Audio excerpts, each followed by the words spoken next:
Okay, so sometimes when a baby's born, you could save that umbilical cord blood because it has stem cells in it. Stem cells are the cells that make your immune system up. You are now listening to the number one podcast. You have been digitally interrupted. Mr. I am digital.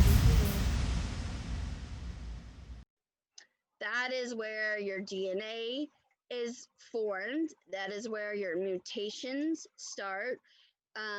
Like someone that has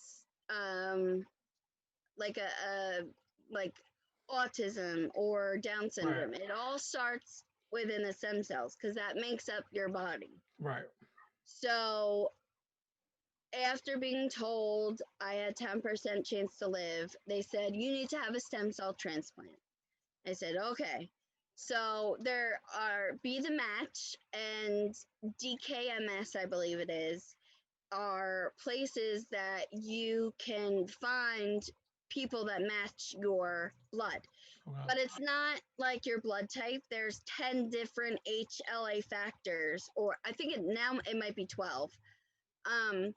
So they have to match like your ethnicity. Right. They have to match your background. They have to have the same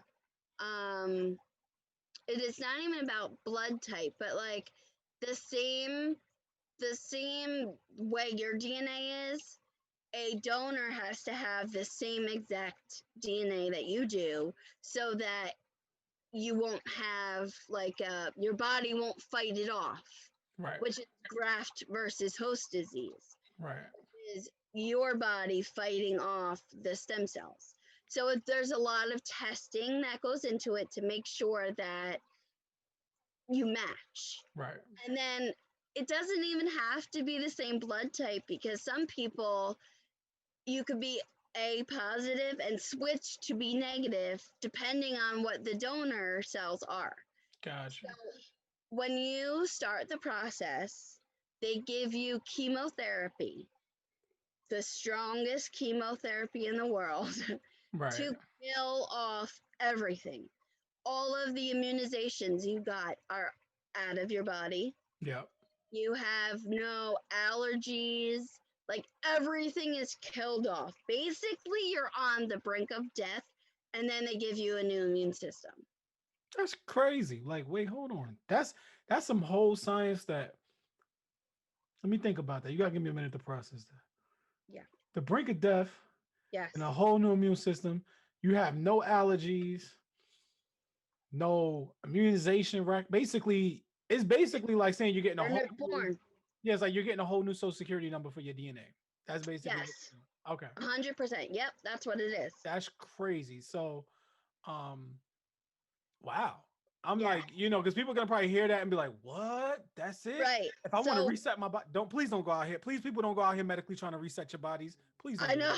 Because people hear that they like, wait, what? No allergies? No. What? Oh yeah, let me go. No, please don't. Please don't. Don't please that. And this is just the light of the situation. Like, please Yeah. don't do it though. Like, don't do it. Don't try to find it. They're like, what she said. People are gonna rewind this and be like, what she said. What was that chemo? Like, they're gonna be looking for it. Like, listen, like they're gonna be like, I'm allergic. I'm lactose intolerant.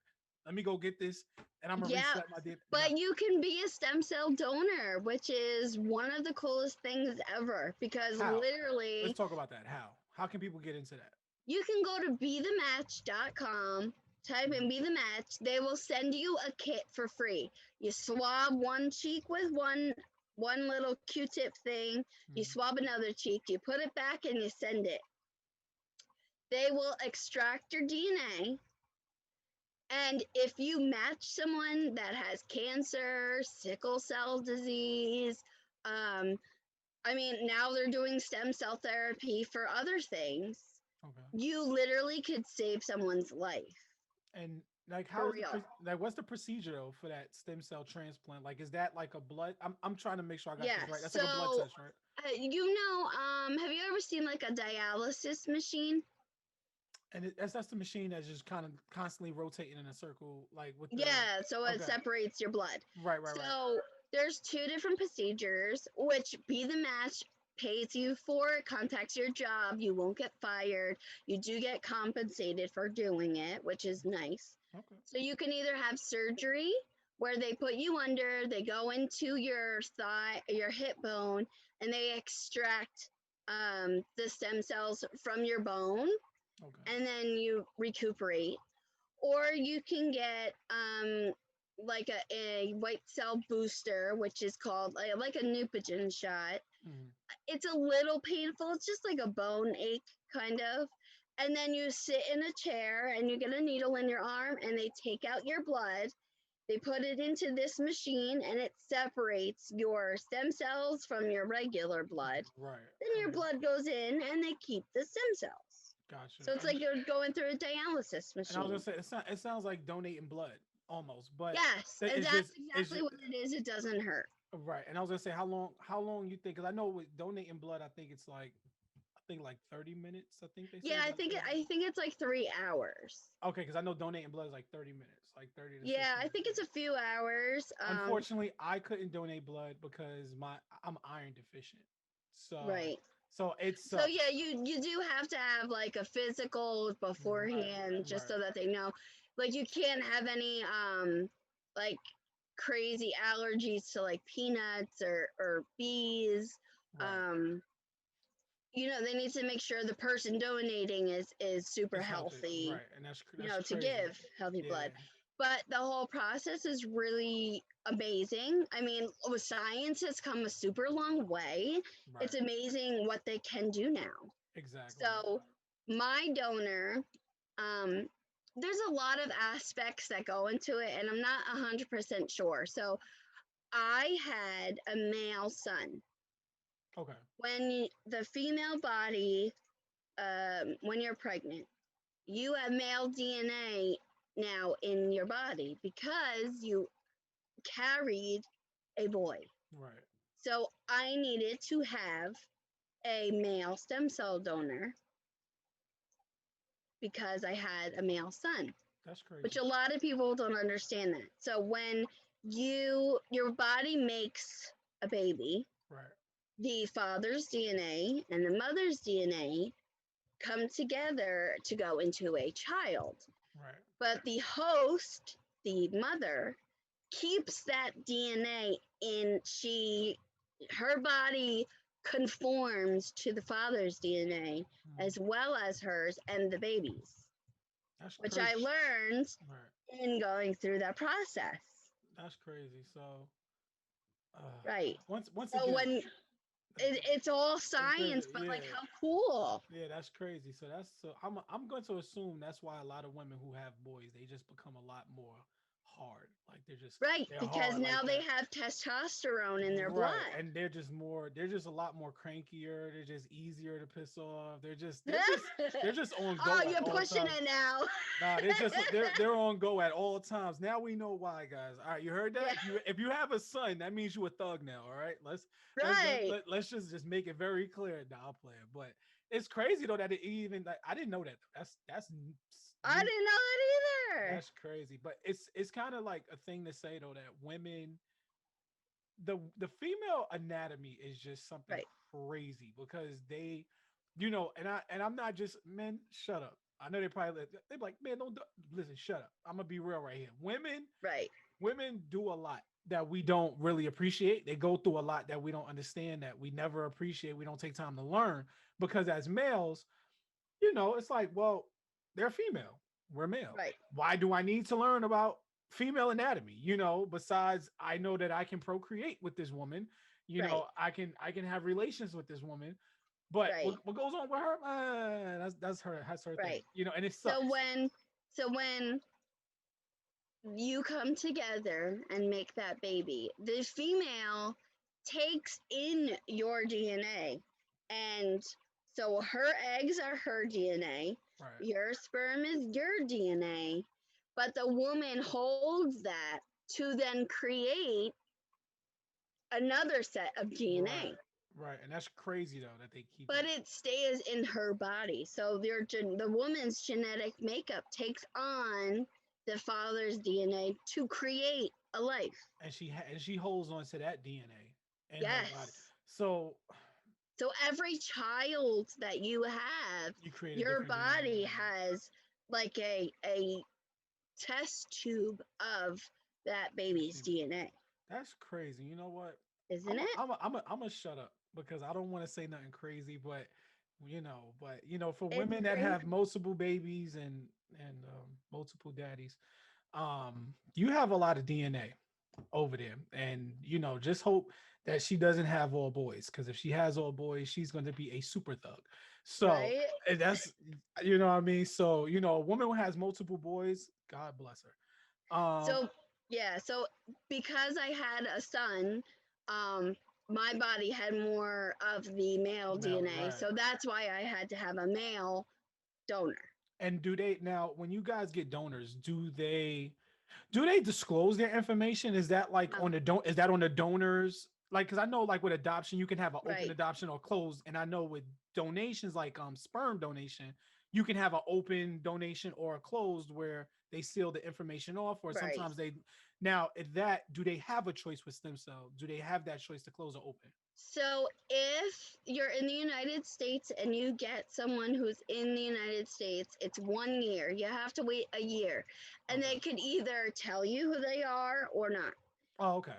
Okay. I have a unrelated donor. Now, sometimes your mom may be able to be a donor, but that's Right. only you only have half of her DNA. So Exactly. it would only be a 50-50 chance. Gotcha. Or you could have a sibling, and sometimes your siblings don't match you because it's another set of DNA. Right.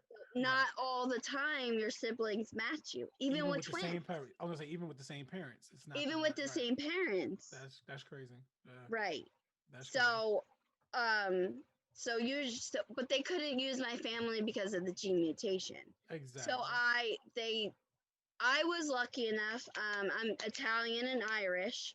They found 6 donors that they called them and they said totally. 2 of them went through the whole process, and my doctor was able to choose one person to donate. Gotcha. I know the only thing I know was he was 22 years old from Italy. That is all I know because I had to sign the paperwork the night before so they could fly my stem cells on a private plane and helicopter them into the hospital. That's The only reason I know crazy. where he was from. That's crazy. And do you think you'll ever find out who this young man Yes, is? actually, so I wrote him a letter. Oh, okay. Just I was allowed to through Be the Match. So on November 28th, next week, um, will be my 2-year birthday of having my new stem cells. And they will contact him and say, here's a letter from your recipient. Do you want her to have your contact information? And he can say yes or no. And if he says yes, then I will receive an email from Be the Match letting me know what his name is, his address, his phone number, and then it's up to me to contact him. Dope. That's a dope. That's dope though. If But I'm hoping you can get in contact. I know, me too. But I'm I know hoping. people who have been through the process who've met their donors. Nice. I mean, I know he's not in the States, so it's not, it's a little different, but you can do one of these meets, little Zoom meet, Yeah. and just talk to them.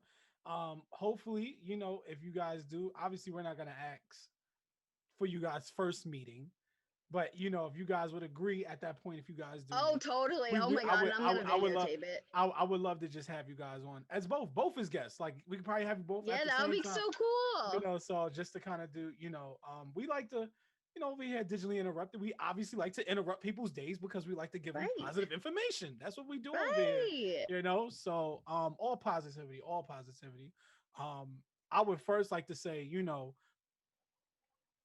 I'm not gonna say congratulations because it ain't a birthday party, but I'm gonna say blessings, peace and blessings, because you knocked things out. We're not gonna say you beat anything. You knocked it out. You got a new chance at life. And what did he like? What's your thought process these days? That you've beat things up, things that was trying to beat you, you beat it up. Like, what's your thoughts on life now? Like, what's your outlook now? Like, what's your son doing? Like, how's your son reacting to you now that He actually wrote a book. My son wrote a book. last year, 2019. It's called My Mom Got Sick, and it's a kid's book. Right. It just says like one day my mom went to the hospital. I She was sick. I saw her. She was bald. She had to have medicine Right. and sleepovers at the hospital. Then she came home and got her hair back, and it's okay. Right. And he went through therapy, play therapy, so he really wasn't knowing, but I felt he needed that. Okay. And we loved his therapist, and I thought it was the best thing because there's books out there that mommy got sick or a loved one got cancer, but it's like it's hard to explain it to a child, especially Right. a young child. It's hard, and it's hard being a parent. What do you say to make them understand? Because usually they know if you're bald, it's not good, or if you're laying in bed all the time, you're sick. Right. So it was very hard, but I feel like being honest and toning it down, but just honesty and answering his questions helped the whole process. Gotcha. Because now I got my life coaching certificate. I've helped other people. I've been an honored hero for the LLS. I have done a speech in a World Cancer Conference.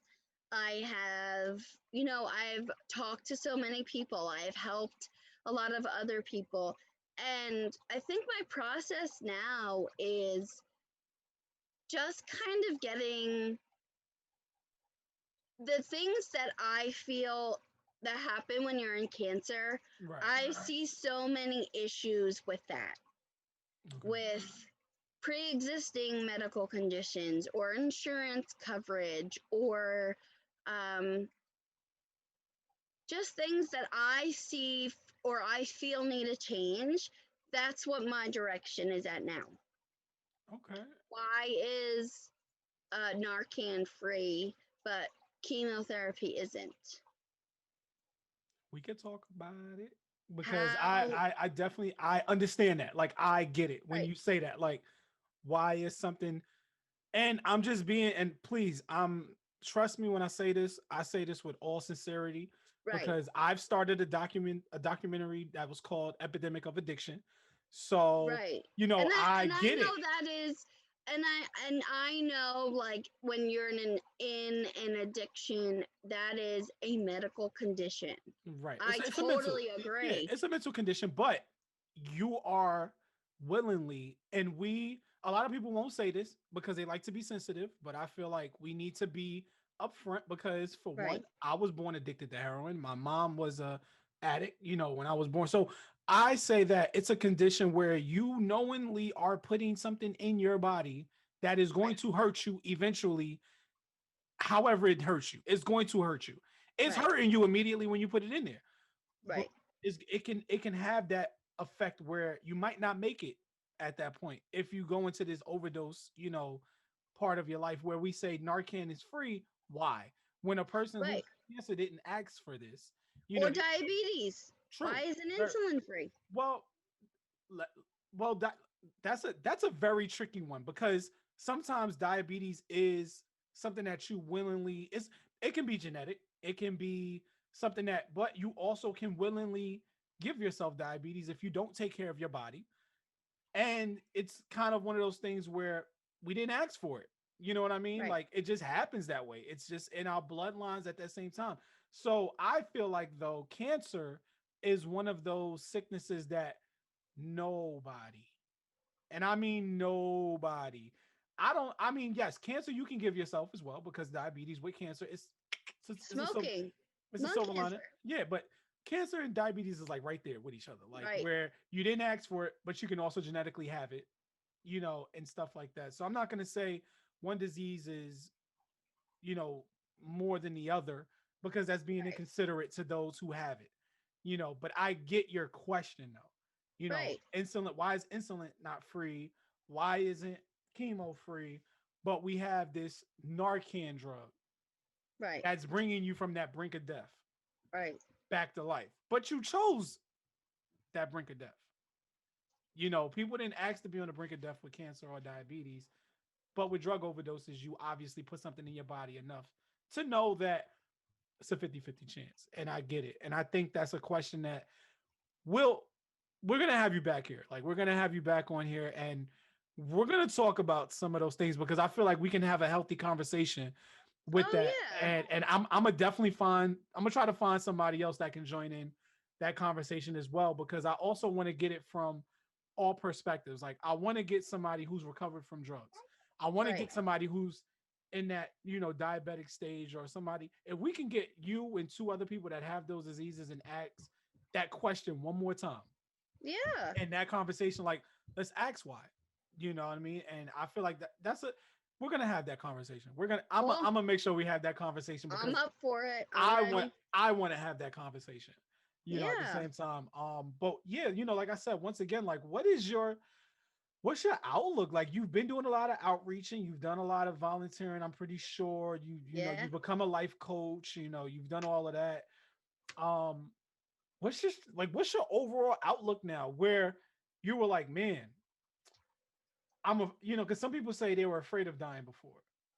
You Yeah. know, like, if you had, God forbid, if anything was to happen to you, like, what do you feel like your legacy is now at this point? Like, do you feel like you're leaving this earth with your stamp on it, whereas before you might have not had a stamp as big as you have now, because now you have a story to go with that stamp? What is your outlook now at life in general? So the other day, I spoke at the Leukemia and Lymphoma Society's chairman's event, Okay. and I said, I want my journey to be a reminder to you that there is another side. No matter what you are going through, things like the grass is not always greener on the other side. But Right. no matter what you are going through, it may be negative, but there's also a positive. Gotcha. So, yes, I've had 7 brain surgeries. Yes, I've had cancer twice. Yes, I've had a stem cell transplant. No, I'm not 100% good. I have graft versus host disease. I'm sitting here with a heating pad because my back hurts. I, I still am on some medication. I probably will be for the rest of my life. I, some days are good, some days are bad. Sometimes I don't feel good, Right. but I have a voice. And for that, I want you, as I usually always do on my show, the last imprint on every show, I always love to leave on a positive note. You are talking to somebody with, doesn't have to be just cancer. I've heard you say the grass is, you know, there's always another side to something. What are your most encouraging words after that to somebody? Like, I like to say, let's leave on a positive note. Okay. You're talking to somebody who's just hurting down to their last. They don't know whether they're coming today or they're going tomorrow. You're having this conversation sitting next to them. You only have 3 sentences left to say something to them to change their life. What are you going to tell them right now? Your journey may be your journey, but you can share it with the world. You may feel down and you may be on your last leg, but someone else may be in your position, and because you have gone through it and because you have felt that pain, you may be able to help someone else. Starting a website is free, starting a Facebook is free, starting social media is absolutely free. Share your story. All right. Well, Listen, we've been sitting here kicking the breeze for a while, and I have enjoyed this conversation. I feel like after this quarantine thing is all over with, I'm gonna have to go get me a couch because I'm gonna have to bring some people up on a couch somewhere because Yeah, these because totally. I never really I'm rarely one to talk to somebody like that. I'm not gonna lie. Before making this podcast is something different, man, because I'm not really a people's person. So I'm not gonna lie, I'm not a people's person. And people might look at this and be like, "You're a liar." I'm like, "No, listen, because I'm doing something I love. It's easier for me to talk to somebody because I love what I'm doing." So Right. That's how I feel. A lot of people say the same thing. How can you talk about cancer? Well, because I want to make a change. Because right, if we change the aspect on how the world looks at cancer, right, it won't be that gut wrenching feeling when you hear it. It'll right, be like, oh, if I say to you, home, right. what do you feel? You feel like, oh, Relax. Yeah, it's relaxing. Yeah, you're exactly. safe. Right, That's right. right. So if I say to you, cancer right now, like, Yeah, exactly. Yeah. so if we change that dynamic of you're going to get through it, it's going to be okay, people won't be so taken back if you say cancer. Right. You are now listening to the number one podcast. You have been digital interrupted. Mr. I Am Digital.